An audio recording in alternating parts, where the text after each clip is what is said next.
चालू घडामोडींचे अपडेट्स जाणून घेण्यासाठी आपल्या स्टार माझा महाराष्ट्र न्यूज नेटवर्क चॅनलला सबस्क्राईब जरूर करा, लाईक करा, शेअर करा व कमेंट देखील करा.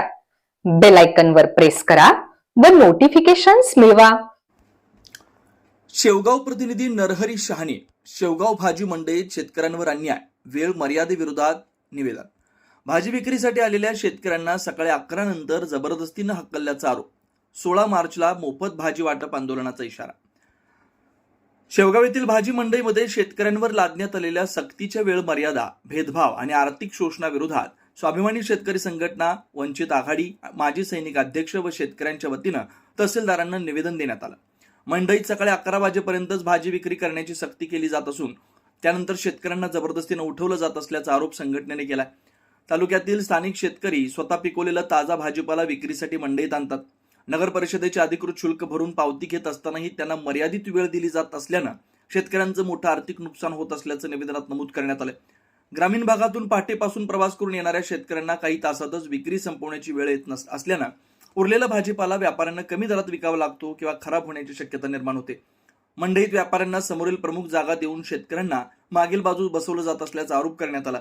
ग्राहकांची वर्दळ कमी असलेल्या ठिकाणी बसवल्यामुळे शेतकऱ्यांच्या मालाची विक्री कमी होत असल्याचं पदाधिकाऱ्यांनी सांगितलं. महाराष्ट्रातील इतर बाजारपेठांमध्ये अशी वेळ मर्यादा नसताना शेवगाव नगर परिषदेकडून हा नियम कोणत्या कायदेशीर तरतुदीनुसार लागू केलाय याचं लेखी स्पष्टीकरण देण्याची मागणी करण्यात आली. शेतकऱ्यांना दिवसभर भाजी विक्रीसाठी सन्मानपूर्वक जागा देणं, व्यापारी व शेतकरी यांच्यासाठी स्वतंत्र व्यवस्था करणं आणि शेतकऱ्यांवरील आर्थिक व मानसिक छळ थांबवण्याची मागणी करण्यात आली. 7 दिवसात लेखी उत्तर न दिल्यास 16 मार्च 2026 रोजी तहसील कार्यालयासमोर प्रतिकात्मक मोफत भाजीपाला वाटप करून निषेध आंदोलन करण्यात येईल असा इशारा दिला. त्यानंतरही निर्णय न झाल्यास जिल्हाधिकारी कार्यालयासमोर मोठं आंदोलन छेडण्याचा इशारा देण्यात आला. यावेळी स्वाभिमानी शेतकरी संघटनेचे दत्ता फुंदे, वंचित बहुजन आघाडीचे प्रीतम गर्जे, माजी सैनिक तालुका अध्यक्ष शिवाजी बडे, काँग्रेसचे समद काजी, राजू घनवट आदींसह कार्यकर्ते उपस्थित होते. आता 11 वाजलेले आहेत आणि आम्ही आज या भाजी मंडईमध्ये आलेलो आहोत. तर या ठिकाणी आता कर्मचारी आलेले आहेत या शेतकऱ्यांना उठून देण्यासाठी. ही दुर्दैवाची गोष्ट या शेवगाव नगर परिषदेमध्ये पाहायला मिळत आहे की व्यापाऱ्याच्या हितासाठी या ठिकाणी नगराध्यक्ष असतील किंवा शिव मॅडम असतील हा निर्णय घेत आहे आणि ही बाब गंभीर आहे. याच्यावर तातडीने जर निर्णय नाही झाला तर आम्ही या ठिकाणी मोठ्या प्रमाणात आंदोलन करणार आहोत. कारण आज हे शेतकरी सकाळी आलेले आहेत, यांचा माल अजून विक्री झालेला नाही, त्यांच्याकडून पावती घेतलेली आहे. एवढं करून सुद्धा जर 11 वाजता शेतकरी या ठिकाणी उठून देत असतील तर हा विषय गंभीर आहे आणि याचा आवाज आम्ही जिल्हा अधिकाऱ्यापर्यंत उठवणार आहोत आणि याच्या होणाऱ्या परिणामाची जबाबदारी या ठिकाणी नगराध्यक्ष असतील किंवा सीओ मॅडम असेल यांची असेल. एक गांभीर्याने विचार करावा आणि या ठिकाणी शेतकऱ्यांना स्वतंत्र जागा आणि 24 तास बसण्याची परवानगी या ठिकाणी देण्यात यावी. अन्यथा याचा जाब आम्ही सीओ मॅडम आणि नगराध्यक्षांना विचारणार आहोत, कारण हा निर्णय त्यांनी व्यापाऱ्याच्या हितासाठी घेतलेला आहे.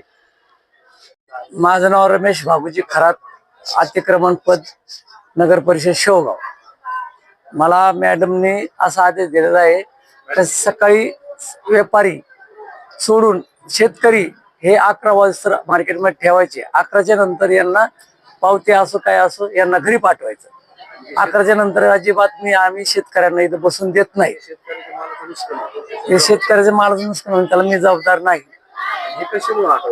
मग आता हे आदेश ते माझी नोकरी आहे, मी त्या नोकरीप्रमाणे बोलतो. चंद्रकला तुकाराम गणगे, शेतकरी एक महिला. तिकडं बसून 8 वाजता बसून देतात, नंतर इकडं उठून आणतात. एवढा मोठा माल घेऊन येत नाही. काही जनावर तिकडं ओढून नेत येतं आणि इकडं आलं तर इकडं कोणी उचलून येतं का ठुताय ते काही एक भीती वाटती. माप तरजू हे घेऊन कोणी गेलं दारू पिणार येत, आम्हाला काही त्याचा उपयोग होत नाही.